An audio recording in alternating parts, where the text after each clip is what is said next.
My name is John Backer. I've been with Church World Service for more than 60 years as a staff member and a volunteer.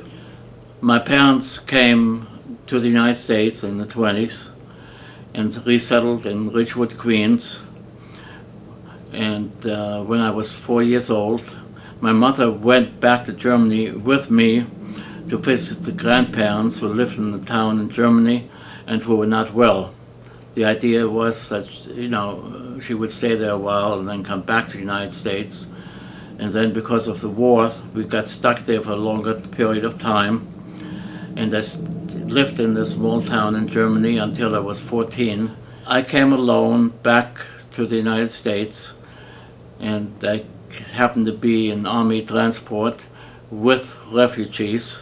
When I arrived on the pier, I went to customs and was looking for my baggage to clear it through customs, when a woman came up to me and said, "Are you John Backer?" And I said, "Yes." And she said, I'm with Travelers Aid, and I'm here to take you out to meet your father, who's outside the customs area. I went to high school in Queens, and when I graduated, in addition to getting a job, I wanted to do some volunteer work. And so I remembered the woman from Travelers Aid, and so I called Travelers Aid and I said, "Do you need any volunteers?" And she said, "No, we don't, but Church World Service does." And this I got started as a volunteer with Church World Service. As a volunteer, I would usually on Saturdays I would go to the pier in Manhattan to meet an Army transport which was arriving with about 1,000 displaced persons, including about 200 to 300 for Church World Service. And so I helped the Church World Service refugees, immigrants, displaced persons, through customs and helped them with the baggage.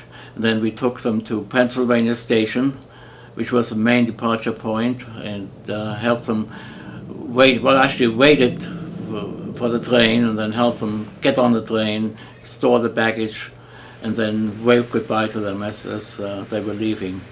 Most of the time there was no problem. One time I got excited and wanted to help this family store their baggage in the right way, and so I helped them, and suddenly the train started moving. That was unexpected, and so I was afraid I'd have to come back a long way, but fortunately the train made a stop in Newark, and so I got off there and went back to New York. So I was doing this as a volunteer, and one day the staff member from Church World Service said to me, "John, if you are looking for a job, we need someone." And I got the job, and from then on I did both office work and peer work for quite a while. When I retired, I didn't really feel that I wanted to write a book, retire, and so I stayed with Church World Service as a volunteer and a staff member, doing whatever needed to be done, which included refugees and students.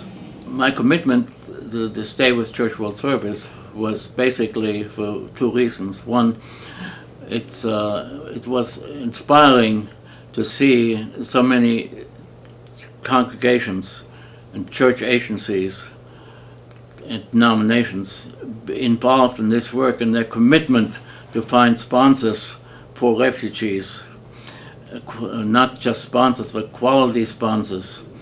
And at the same time it was inspiring to work with staff who had the same commitment to refugee resettlement and to find assistance in finding good sponsors and do whatever is needed in terms of time and effort to make it possible.